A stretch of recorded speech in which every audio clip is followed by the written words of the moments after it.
Assalamualaikum warahmatullahi wabarakatuh. Bertemu lagi dengan saya Holly Peter di acara NPD Ngobrol dengan para trainer.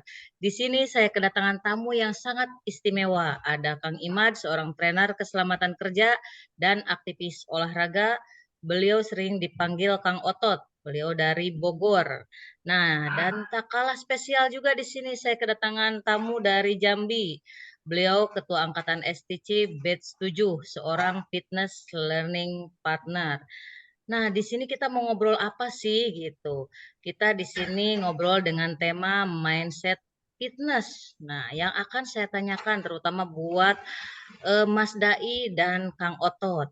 Kenapa sih Mas Dai dan Kang Otot memutuskan untuk latihan beban fitness? Boleh siapa dulu yang mau jawab silahkan. Wah, saya persilakan Kang Imad dulu. Waduh, makasih sebuah kehormatan buat saya nih, Mas Dai. Waduh. Baik, terima kasih Teh Koli ya atas sesi yang luar biasa di malam hari ini. Karena dengan kita berkumpul seperti ini bisa saling membagikan insight ya dari POV atau sudut pandang masing-masing. Berkaitan dengan pertanyaan Teh Koli, kenapa kalau saya memulai olahraga mungkin ya lebih tepatnya.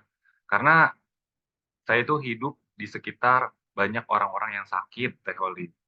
Saya sangat miris sekali ketika ada seorang tetangga saya, dia tuh baru mulai aktif olahraga setelah dia mengalami gagal jantung dan jantungnya di-bypass pakai urat atau arteri yang diambil dari pahanya disambung untuk menutup jalur dan itu diakibatkan karena kolesterol tinggi yang kolesterol tingginya itu diakibatkan karena pola makan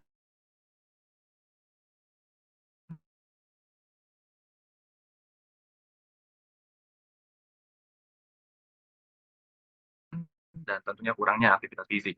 Jadi ya lebih banyak sakitnya dibandingkan dengan sehatnya. Maka dari itu saya berolahraga, saya atur pola makan, saya tidur sesuai jadwal untuk bisa harapannya bersama dengan anak dan istri untuk jangka waktu yang lebih panjang lagi dan bermanfaat buat orang. Kira-kira kalau dari saya sih itu, Teh Eh, Oli. Silakan. luar biasa banget, Dah, Kang Imad. Masya Allah. ya Allah. Lanjut ya, Teh Holly. Saya ya. Silakan Mas Dai, Kenapa, boleh. kenapa memutuskan untuk latihan beban fitness ya? Kalau dari saya ya, itu alasannya satu, Teh Holly. Karena ingin hidup sehat. Jadi, mindset kita itu ketika kita sehat, kita bisa melakukan banyak aktivitas, bisa melakukan banyak kegiatan, mau jalan-jalan, mau nongkrong sama temen gitu kan, mau olahraga, mau main, itu bisa semua kita lakukan. Tapi ketika kita sakit, kita pengennya itu, maunya itu cuma satu, Teh Oli. Apa itu kira-kira, Teh Oli? Pengen sehat kalau sakit. Nah, itu, itu yang saya pengen tuh, agar saya terus bisa sehat. Nah, kesadaran itu, kesadaran akan hidup sehat itu saya dapatkan juga ketika saya menyaksikan dua tokoh publik yang luar biasa menurut saya. Yang pertama itu Agnes Monica. Kang Imat tahu Agnes Monica, Kang? Kira-kira kamu? Tahu kayaknya seumuran nggak sih? Wih. Agnes Monica itu ketika dia umur 18 tahun kalau nggak salah dari ceritanya, dia pernah jatuh saat mau manggung. Akhirnya cedera kakinya dan orang tuanya meminta dia untuk aktif melakukan latihan beban dan fitness. Dia lakukan itu, dia kerjakan itu dan akhirnya gaya hidup sehatnya itu menginspirasi banyak orang, terutama perempuan. Jadi kalau saya lihat perempuan-perempuan sekarang banyak fitness, banyak angkat beban, banyak gaya hidup sehat itu mungkin salah satunya karena terinspirasi oleh Agnes Monica. Lalu tokoh publik yang kedua itu Seikoji. Nah, online gitu ya. Seikoji itu dia memutuskan untuk latihan angkat beban di tahun 2022 akhir. Dan saya menemukan postingannya itu tentang hidup sehat yang isinya itu benar-benar menginspirasi bagi diri saya. Jadi kata-katanya itu banyak orang yang berjuang mati-matian untuk demi orang yang disayanginya. Tapi kenapa tidak diubah pernyataannya tadi menjadi banyak orang yang berjuang untuk terus sehat bagi orang-orang di sekitarnya. Nah, kira-kira Teh Holi termasuk yang mana? Yang ingin terus berjuang sehat atau yang berjuang mati-matian tadi? Itu sih dari saya Teh Holi, jadi ingin sehat. Nah, saya juga di sini tuh ingin sehat ya, Kang Imad, Mas Dai gitu. Saya kira tadi, yang jadi tokohnya tuh Adera itu yang saya kira ya, Ah, ternyata itu guru saya itu. Agnes Monica dan Panutan. Sekoji ternyata ya. Nah, Iya. berarti saya juga perlu ya, Mas Dai nih, saya perlu buat, fitness ini, atau misalnya kalau menurut Mas Dai nih, siapa aja sih yang perlu latihan beban fitness gitu, selain misal saya atau misal ibu-ibu atau misalkan artis ajalah yang perlu fitness gitu. Kalau menurut Mas Dai nih, siapa aja sih yang perlu fitness nih? Menurut saya Teh Holi itu perlu banget. Bukan Teh Holi saja, tapi semua orang, baik itu laki-laki, perempuan, dan semua umur, baik itu muda, dewasa, tua, bahkan lansia. Karena kenapa Teh Holi? Karena tubuh kita ini begitu cerdas Teh Holi. Ketika kita tidak memaksimalkan otot-otot kita ini, nanti otot kita bilang di ini Teh Holi. Ah, Teh Holinya nggak menggunakan ototnya. Udah, kurangin aja masa ototnya. Nah, ketika masa otot itu turun, ketika masa otot itu berkurang, itu jadi problem luar biasa Teh Holi. Ketika masa otot turun, maka kadar lemak di tubuh kita menjadi meningkat. Akibatnya, tulang kita jadi keropos, jadi mudah rapuh gitu ya. Lalu eh, setelah tulang rapuh, organ tubuh kita jadi kurang sehat, dan yang terakhir cairan tidak seimbang. Dan itu dampaknya bisa menyebabkan osteoporosis, osteopenia, dan penyakit-penyakit lainnya. Dan itu benar-benar sangat mengganggu aktivitas sehari-hari kita. Maka semua orang butuh yang namanya latihan beban, semua orang butuh yang namanya angkat beban.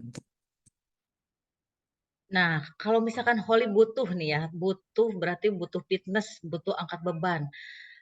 Nah, pentingnya gitu, pentingnya fitness itu apa? Apa itu fitness dan manfaatnya? Saya jujur, Mas Dai, saya tuh masih ngeblank lah gitu cerita tentang fitness. Ini pada semangat tentang fitness gitu. Saya kalau misalnya iseng-iseng aja sih kalau misalnya lagi nginep-nginep di hotel gitu coba-coba angkat beban. Kayaknya belum ini harus apa mengistiqomahkan gitu buat angkat-angkat beban kayak gini.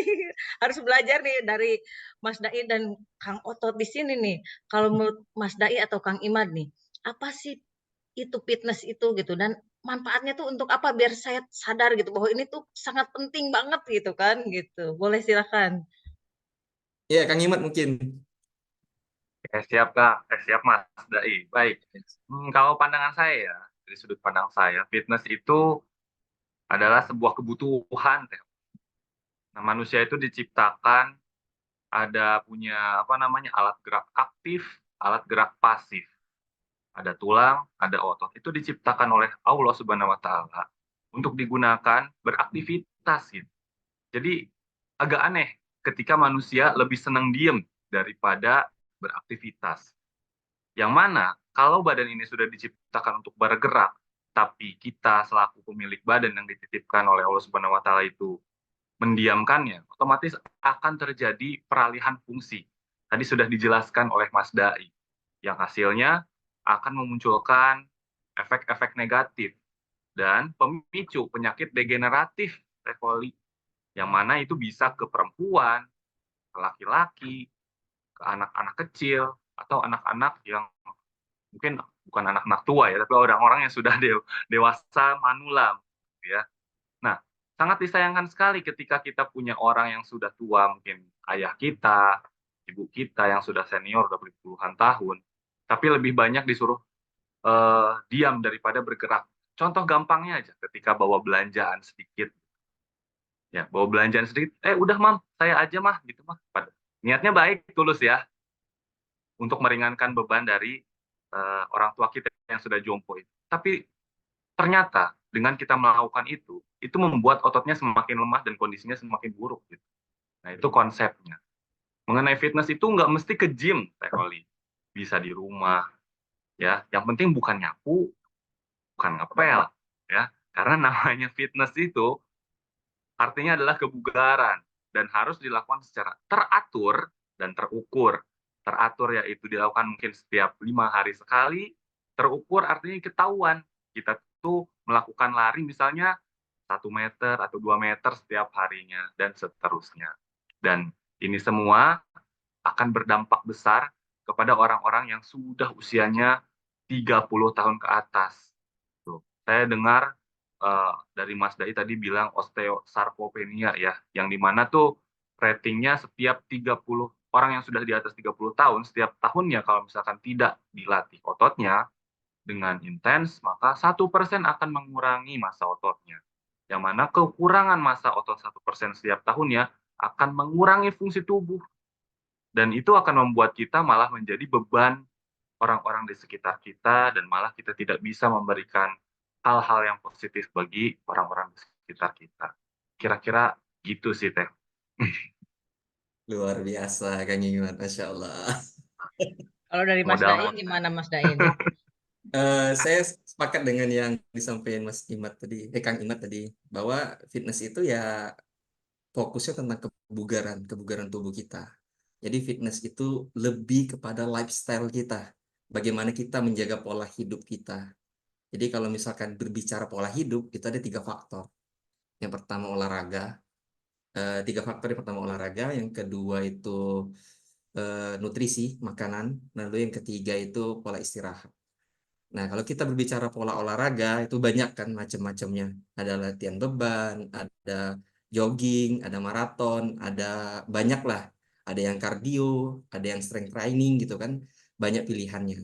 Nah, ketika saya berbicara tentang latihan beban ya, teori. Kalau latihan beban itu termasuk olahraga high intensitas. High intensity. Itu intensitas tinggi. Jadi kenapa dikatakan olahraga intensitas tinggi? Ketika kita latihan beban, ketika kita angkat beban, itu nggak ada yang namanya sambil ketawa-ketawa atau sambil bisa nyanyi-nyanyi. Ya Kang Imat ya. Kira-kira kalau angkat beban nyanyi-nyanyi nggak Kang Imat? Waduh, teriak-teriak yang ada. Teriak-teriak gitu. Aduh sakit otak aku. Jadi benar-benar perlu perhatian ekstra, perlu perhatian yang sangat kuat gitu. Baik itu gerakannya, formnya gitu ya, tekniknya, lalu kedua gizinya. Ketika badan kita juga perlu diperhatikan apakah fit atau tidak, terus pola istirahat kita, apakah kita pas atau kurang. Ketika kita tidak memperhatikan hal-hal seperti itu, bukan sehat namanya, bukan pola hidup sehat yang kita dapatkan, tapi yang kita dapatkan malah nanti cedera, malah nanti kita sakit-sakitan, malah nanti demam, malah nanti flu. Itu dampak yang luar biasa. Jadi fitness itu lebih ke lifestyle kita. Bagaimana kita menjaga pola hidup kita. Itu mungkin sih teori dari saya. Nah, tadi saya tertarik dengan pernyataan Kang Imad ya, dan dengan teratur dan terukur gitu. Nah, kalau ibu-ibu sih pikirannya gini, ah udah cukup nyuci aja, nyapu gitu, ngepel udah cukup, itu kayaknya udah termasuk olahraga lah, udah eh, menguatkan otot-otot nih. Kalau menurut Kang Imad tuh seberapa apa ya penting gitu kan? Ah, apa cukup hanya dengan nyuci, nyapu, apa tetap harus nge-gym, ke fitness-fitness gitulah gitu? Apa gimana nih kalau menurut Kang Imad? Iya, baik. Nah, kalau yang disampaikan Teh Holi memang adalah statement yang berupa defensif ketika saya ajak istri saya, ajak teman-teman cewek saya gitu ya, pasti bilangnya gitu. Ya, "Ah, udah nyapu tiap hari ya, udah ngepel, udah ngasuh anak nih tiap hari, capek. Itu kan olahraga juga tuh, lebih capek dari fitness kayaknya," gitu kan. Nah, tapi melakukan pekerjaan-pekerjaan seperti itu, tidak melatih otot gitu ya, malah hanya membuat letih gitu, dan harusnya sih itu dibagi sama suaminya harusnya ya, jangan istrinya aja, pantesan capek mahal gitu ya.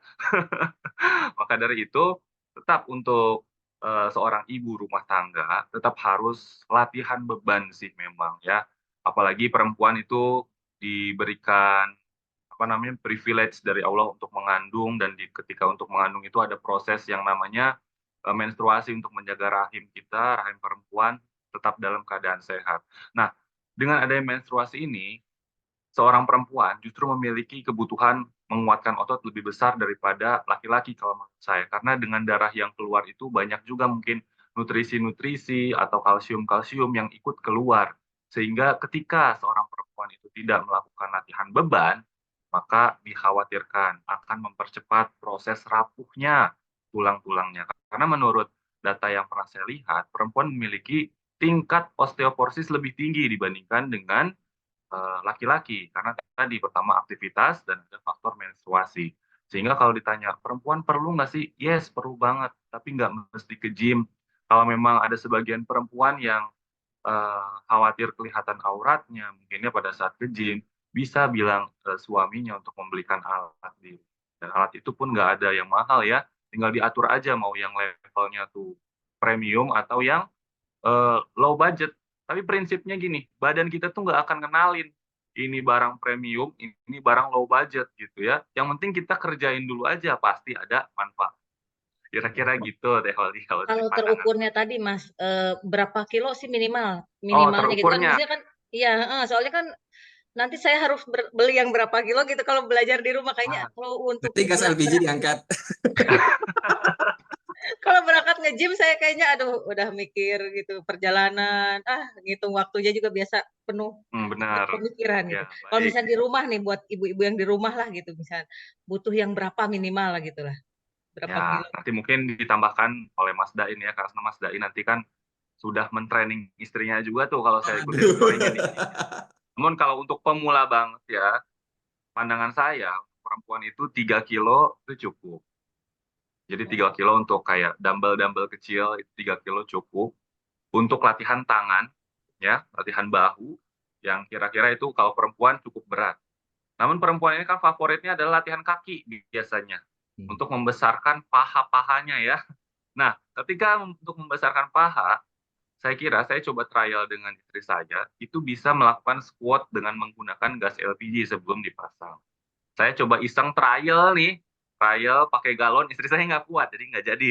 Akhirnya saya turunin bebannya pakai gas LPG yang itu, yang melon itu, bukan yang biru, itu mah keberatan. Saya juga nggak kuat kalau itu.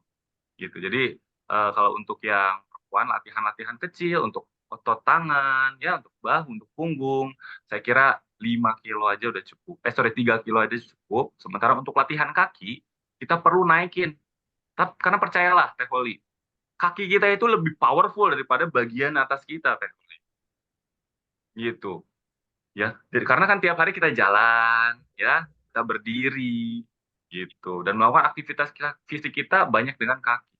Jadi akhirnya saya coba trial, istri saya suruh megang galon, megang gas LPG yang 5 kilo itu, bisa, alhamdulillah rutin. Itu saya tanamkan, saya programkan sebelum anak-anak bangun. Minimal melakukan 3 kali set, yang mana satu setnya itu saya targetkan 12 repetisi. Atau kalau mungkin Teh Holi lebih senang olahraga yang nggak ngangkat-ngangkat beban, saya sih menyarankan istri saya untuk skipping. Gitu. Oh, nah Nah, kayaknya mungkin itu itu lebih mudah kayaknya. iya, Kayaknya lebih mudah itu kayaknya. Lebih santai ya nah Teh itu Holi. saya. Nah, penasaran saya sama strateginya Mas Dai karena istrinya dibawa ke gym nih. Sok, Mang. Nah, kalau Mas Dai sendiri nih, menurut Mas Dai nih ya, otot apa saja sih yang harus dilatih gitu dan diprioritaskan? Tadi kata, kata Kang Imad tadi katanya tangan, paha. Nah, apalagi paha, saya mah belum kepikiran banget gitu, apa pentingnya paha, apalagi, buat ibu-ibu mungkin yang ibu-ibu rumah tangga mah, yang penting mah sehat gitu kan judulnya gitu. Nggak kepikiran, tangan, kaki, kalau menurut Mas Dai nih, si pentingnya tadi paha ini buat apa gitu kan biar, melek gitu nih perempuan-perempuan di luar sana tuh melek, "Oh ternyata penting nih paha saya harus itu gitu, apa, harus angkat-angkat beban kayak gitu nih." Kalau menurut Mas Dai gimana nih? Yang penting mana, otot mana dulu lah yang penting lah ini? Ini Teh Holi, mungkin sebelum saya lanjut ke pertanyaan Teh Holi tadi, saya mau menambahkan yang Kang Imad tadi. Biar mungkin setelah mendengar ini Teh Holi, waduh, harus nih latihan beban gitu ya. Jadi pada laki-laki kan ada hormon testosteron gitu ya. Pada perempuan ada hormon estrogen. Di perempuan, hormon estrogen itu beda dengan hormon testosteron. Kalau hormon testosteron tuh dia stabil turunnya. Semakin tua, semakin stabil, semakin dewasa gitu kan laki-laki gitu ya. Tapi kalau perempuan itu turunnya tuh langsung drastis. Dari umur 30 sampai 40 tahun tuh udah mulai mengalami penurunan yang luar biasa. Dan menurut studi di Jepang ya, ketika perempuan mengalami penurunan hormon estrogen lebih banyak, itu yang membuat perempuan itu jadi lebih tua sebelum umurnya. Waduh, waduh, waduh, waduh. Jadi kulitnya kendor gitu ya, Tuh. kendor. Jadi kalau misalkan nih ada teman saya, Teh Oli, umur laki-lakinya itu 5 tahun lebih tua daripada si perempuan, istrinya. Waktu kami ketemu di kondangan, si suaminya itu lebih kelihatan berkarisma gitu kan, karena dia latihan beban segala macam gitu kan. Sedangkan si istrinya tidak latihan beban, nggak latihan beban, nggak aktivitas yang angkat-angkat beban. Dan ketika kita lihat umurnya itu lebih mudaan suaminya dibandingkan istrinya yang 5 tahun lebih muda daripada suaminya. Nah, jadi kalau Teh Holly umurnya sama suaminya, hati-hati gitu kan. Saya kira lihat umur tuh dari ini aja nih, oh dari wajah, oh ini memperhatikan, biasa ibu-ibu tuh kan perhatikannya yang penting mah kulit wajah gitu kan, biasa terlihat Waduh. muda gitu. Ternyata itu dari masa otot juga kelihatan ya ini. Iya, itu dampaknya luar biasa Teh Holly. Jadi menurut saya sebagai perempuan Teh Holly harus mulai memikirkan latihan angkat beban seperti apa yang mau diterapkan, atau tanyakan programnya pada personal trainer yang ada di dekat Teh Holly. Disesuaikan dengan kebutuhan Teh Holly. Jadi jangan Saya mah sampai tadi kayaknya cocok aja yang tadi tuh skipping aja tuh kayaknya. skipping boleh, tapi latihan angkat beban juga perlu Teh Holly. Skipping itu Betul. pengencangan otot gitu kan. Latihan angkat beban itu untuk meningkatkan massa otot. Jadi perlu juga ditambahkan sama Teh Holly. Iya. Lalu tadi ya, Karena memang kalau saya lihat perempuan tuh agak banyaknya ini ya, Mas Dai, lebih memperhatikan perawatan wajah kayak beli skincare kayak oh itu gitu-gitu ya. sampai jutaan itu ya, Kang Imat. Betul, sampai jutaan. Padahal dengan menaikkan massa otot, itu otomatis tingkat kolagen atau kadar kolagen perempuan juga naik gitu loh. Benar-benar. Ya. Yang banyak perempuan tuh nggak ketahui gitu. Lebih malah suntik salmon ya, atau suntik apa sih, DNA salmon ya kalau nggak salah ya, Teh Holly ya. Salmon, terus laser, perawatan apapun itu gitu. Sementara hal-hal basic yang ada di badan kita malah tidak dimaksimalkan, seperti dengan mengencangkan massa otot dan akhirnya otot pun bertambah.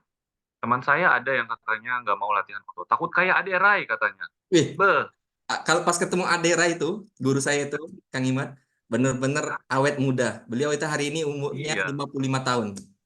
Nah, Jadi bertambah ulang tahun nih beliau ya, bertambah umur di hari ini. Jadi walaupun kita nah, melihatnya itu mungkin lebih muda dibandingkan saya, Teoli.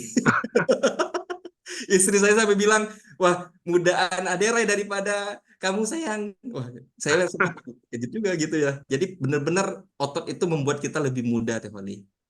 tuh. Nggak perlu Jadi nggak otot perlu tuh, salmon, berarti kolagen alami itu ya, kolagen alami udahlah yakin kolagen alami, ya, yang penting mah jangan dari kolagen dari luar gitu nih. Ini buat buat ibu-ibu gitu kan, biar buat muka aja gitu kan, berarti kolagen itu tadi dari dalam. Ah, saya cocok lah, udah cocok ini mah. Siap lah, siap. Artis Ulan Guritno, Teoli. Ulan Guritno kan udah makin bertambah umur tuh. Tapi beliau masih awet muda kelihatannya kan. Karena dia aktif fitness, aktif olahraga, aktif angkat beban. Mungkin itu bisa menginspirasi Teh Holly juga untuk jadi lebih semangat latihan beban. Siap, siap. Berarti yang penting apa tadi, otot apa aja, Mas Dai? Yang penting Semua otot itu penting, Teh Holly. betul. Otot belakang, otot depan, otot perut, otot kaki, itu semuanya itu penting. Tinggal kita melihat porsinya. Ada namanya otot besar, ada juga otot kecil. Kalau otot besar itu seperti otot kaki, otot belakang, otot dada gitu ya. Sedangkan otot kecil itu otot tangan, otot perut. Betul. Ketika kita latihan, itu kan ada pull day, push day, sama leg day gitu ya.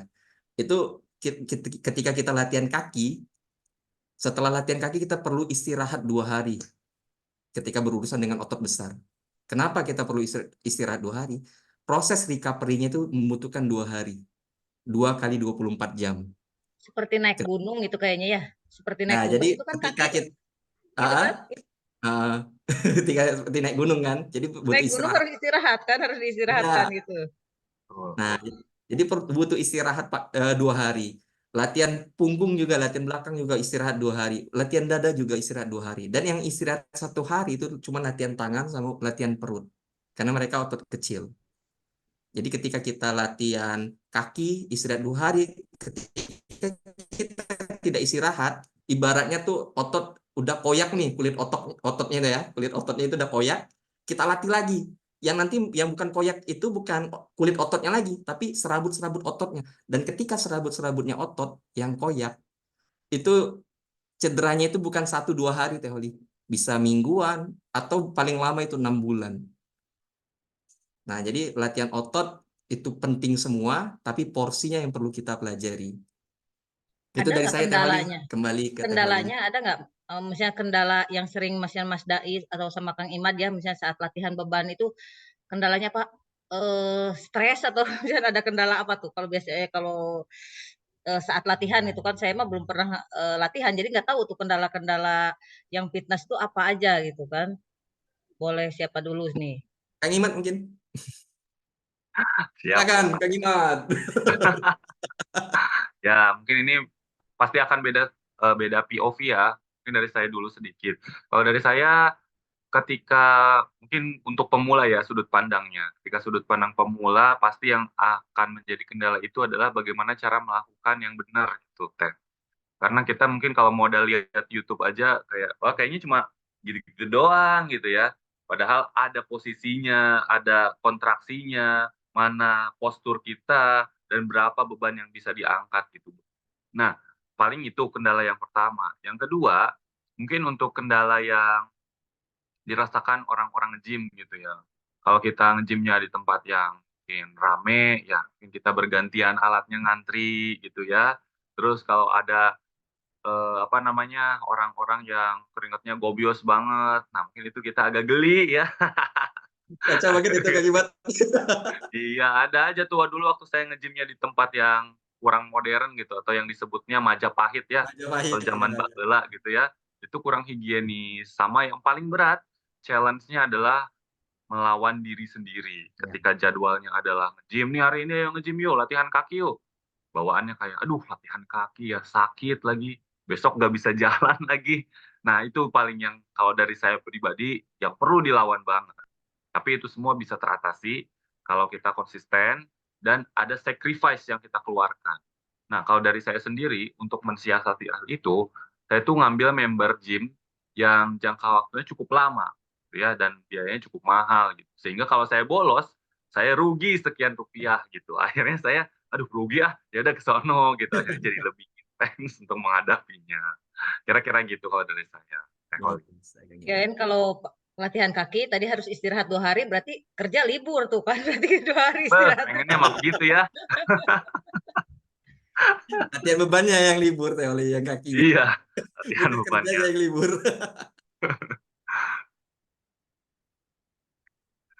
Kalau dari Mas Dai gimana tadi ininya? Kalau Kendalanya saya apa aja? kendalanya sepakat sama Kang Imat ya, yang sering kali kita hadapi itu perihal alat, pembagian waktu, sama juga semangat dari dalam diri kita gitu kan. Momentum kita mau ngapain itu luar biasa Teh Holi, ketika kita udah 3 bulan latihan atau 4 bulan latihan, itu mau jalan lagi selanjutnya tuh kok kita nggak ada apa namanya perubahan, otot kita kok kayak di Progres ya. progresnya kayak gini-gini aja. Itu udah mulai bikin mood kita kacau, udah mulai semangat kita turun gitu. Jadi memang benar-benar tantangannya itu di dalam diri kita sendiri. Ibaratnya tuh otot tuh kan ketika dilatih terus akan berproses gitu ya. Ya, otot itu kan ketika kita latihan bukan saat itu dia tumbuh, tapi saat kita istirahat. Jadi ketika kita latihan tuh ya kita sedang bersakit-sakit dulu. Kita sakit-sakit Betul, buat betul. happy gitu. Tapi ketika kita tidur baru itu proses dia membangun, meregenerasi otot itu untuk terus berkembang. Jadi ya menurut saya itu tantangannya dari dalam diri kita sendiri. Nah, karena ini menghadapi tantangan-tantangan tantangan ini nih, ada 5 kali sehari. Ini saya ngebayanginnya 5 kali sehari tadi dari Kang Imad nih katanya. Berarti 5 kali sehari itu ngebayangin kayak sholat berarti kan. Subuh, zuhur, asar, maghrib nih 5 kali sehari. Nih, bagaimana cara nih Kang Imad bisa konsisten gitu kan latihan beban fitness itu sampai 5 kali sehari nih. Gimana biar konsisten dengan menghadapi tadi kendala-kendala yang tadi tuh. Aduh, biar supaya Holly tuh semangat gitu. Ini 5 kali sehari, sholat 5 5 kali waktu sehari gitu kan. lebih dari minum Lumayan ya. obat Kang Imat.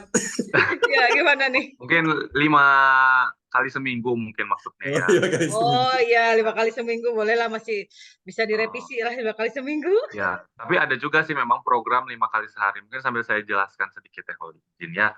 Jadi untuk mensiasati itu memang ada beberapa, saya sih melakukan identifikasi masalah dulu teh. Jadi yang pertama masalah saya ketika sambil bekerja, yang tiap pagi harus masuk jam 9, pulang jam setengah 6, maka saya harus mencari lokasi yang dekat gitu dengan kantor saya. Jujur saya nge-gym itu setiap pagi jam 7. Jam 7 pagi saya itu udah nge-gym sebelum ngantor. Sehingga saya mensiasati jarak tempat gym yang apa namanya jauh itu dengan mencari gym yang ada di kantor. Jadi ketika saya pengen nge-gym istirahat pun jadi gitu ya, atau pulang kerja pun jadi. Nah, pertama itu.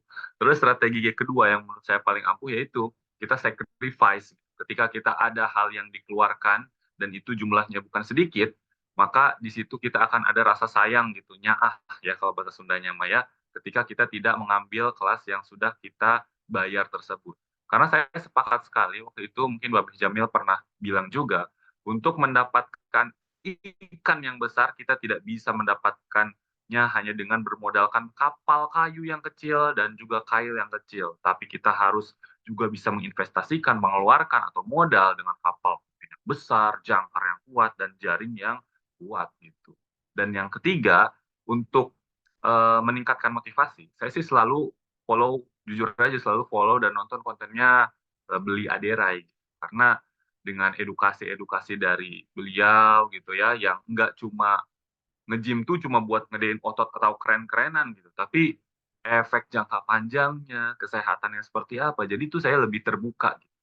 Jadi kesimpulannya sih saya mencari gym yang dekat, lalu saya membuat atau mengeluarkan modal yang cukup besar bagi ukuran saya, dan yang ketiga saya selalu senantiasa menambah wawasan saya dengan nonton konten-konten berkualitas dari orang-orang seperti Beli Adera. Kira-kira 3 itu sih strategi saya, Teh. Jadi ada tokoh yang diteladaninya ya. Kalau dari Mas Dai Betul, nih gimana harus nih ada Mas role Dai? model. Luar biasa memang Kang Imat. Satu guru Wah, ini. satu guru. Lanjut gas lah. Saya merumuskan itu dengan SIU gitu ya. Teh Holly namanya. Sadari diri, itikat dan usaha. Jadi ketika kita ingin melakukan sesuatu, kata Babe Jamil itu kan ada mau, ada tahu, mau, mampu gitu kan, tahapan orang itu untuk melakukan sesuatu, tergerak untuk melakukan sesuatu. Ketika kita tidak sadar gitu ya, atau kita tidak hanya sebatas tahu, ibarat Teh Holly main TikTok, main Instagram gitu kan, ngelihat ada tentang informasi kesehatan, informasi angkat beban dari guru saya Adera atau yang lainnya gitu kan. Cuman sebatas oh itu aja, oh itu, tapi tidak ada tergerak untuk mau bergerak gitu kan. Nah, untuk mau bergerak itu kita perlu menyadari diri kita. Apa sih yang kita butuhkan? Hal apa yang sangat kita inginkan? Nah, dan kesehatan itu adalah sesuatu aset bagi diri kita. Ketika kita tidak sehat, ya maka otomatis kita akan kesulitan, kita akan kewalahan nanti ke depannya. Seperti menabung, ketika kita fokusnya hanya menabung penyakit, tidak menabung otot, ya siap-siap kita sakit gitu. Lalu yang kedua yaitu itikat. Jadi kita punya itikat baik ketika kita punya bahwa kita beritikat baik, menjaga aset kita, tubuh kita, diri kita, maka jalannya itu akan banyak gitu. Kita punya 1000 alasan, 1000 cara untuk mencapai itikat kita tadi. Lalu yang terakhir itu usaha. Usahanya banyak. Usaha tadi mungkin tes Steven gitu ya, kenali diri gitu, bagaimana kita mengenali diri kita, kelemahan kita apa, kekuatan alamiah kita apa, itu bisa kita lakukan dengan tes Steven, usaha termasuk usaha kita gitu kan, agar kita bisa tahu kita ini tujuan indikator keberhasilan kita ini apa, arah merek kita ini apa, yang mau kita capai ini apa gitu kan, atau misalkan bagaimana kita konsisten terhadap suatu hal, suatu urusan, itu bisa kita ketahui dengan tes Steven. Lalu usaha keduanya cari personal trainer, cari orang-orang atau circle atau komunitas yang bisa menunjang kita, yang membuat kita konsisten, yang membuat kita semangat untuk terus berjuang berada di kehidupan ya fitness ini, lifestyle fitness ini, atau kebugaran ataupun yang lainnya. Jadi kalau misalkan menurut saya itu tadi, tiga tadi SIU, sadari diri, itikat, dan usaha. Itu saja sih dari saya, Teh Holly. Berarti tetap harus ada komunitasnya ya, kalau ikut komunitas nanti ada saling menyemangati, nah di situ ya berarti. Benar. Nah ini karena mungkin Mas Dai dan Kang Imad karena waktu kita tidak banyak, kita boleh dari Kang Imad closing statement-nya atau dari Mas Dai juga silahkan untuk kita semua dan para penonton YouTube di channel Holy Peter. Luar biasa.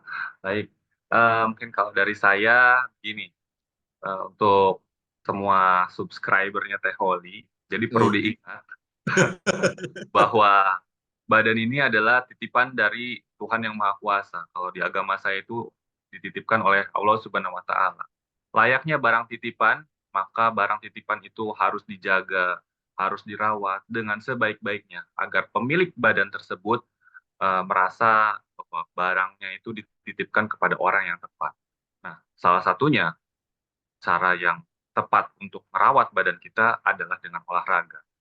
Jangan sampai badan yang dilahirkan atau diberikan oleh Allah Subhanahu wa Ta'ala dalam keadaan sebaik-baiknya malah dibiarkan rusak begitu saja tanpa adanya upaya untuk merawatnya dengan olahraga. Maka yuk kita olahraga sekalian sebagai bentuk pengabdian kita dalam merawat badan ini agar Tuhan senantiasa memberikan kesehatan kepada kita semua untuk jangka waktu yang lama. Mungkin itu dari saya, Teh. Silakan Mas Dai. Oh, kirain udah dari Kang Imad tadi. Waduh, kurang kayaknya mah. Baik, untuk semua subscribernya Teh Holly gitu ya. Hidup itu pilihan. Ada yang memilih untuk banyak alasan, ada yang memilih untuk punya alasan. Ketika kita banyak alasan, maka kita akan terus terjebak dengan hal-hal yang merugikan bagi diri kita. Tapi ketika kita punya alasan, maka kita akan sungguh-sungguh untuk mencapai hal yang kita inginkan. Dan begitupun tubuh kita, ketika kita banyak alasan untuk tidak melakukan aktivitas olahraga, latihan angkat beban, atau menjaga pola hidup sehat, maka siap-siaplah untuk sakit, untuk apa namanya, merasakan masa pensiun atau masa tua dengan kanan kiri nuntun gitu ya, butuh tuntun orang-orang lain. Tapi ketika kita punya alasan dari sekarang, kita akan bisa mencapai apa yang kita inginkan di masa tua. Lebih baik terlambat daripada kita tuanya nanti banyak berobat. Itu saja dari saya, Teh Wali. Masya Allah, ini ilmunya hari ini luar biasa dari Mas Dai, Kang Imad tentang mindset fitness ini ya. Jadi teman-teman ikutin terus channel ini kalau mau tahu banyak cerita dari para trainer, alumni Akademi Trainer. Jadi terima kasih telah menonton video ini, like dan subscribe channel YouTube Holy Peter. Sampai jumpa di video-video berikutnya. Wassalamualaikum warahmatullahi wabarakatuh.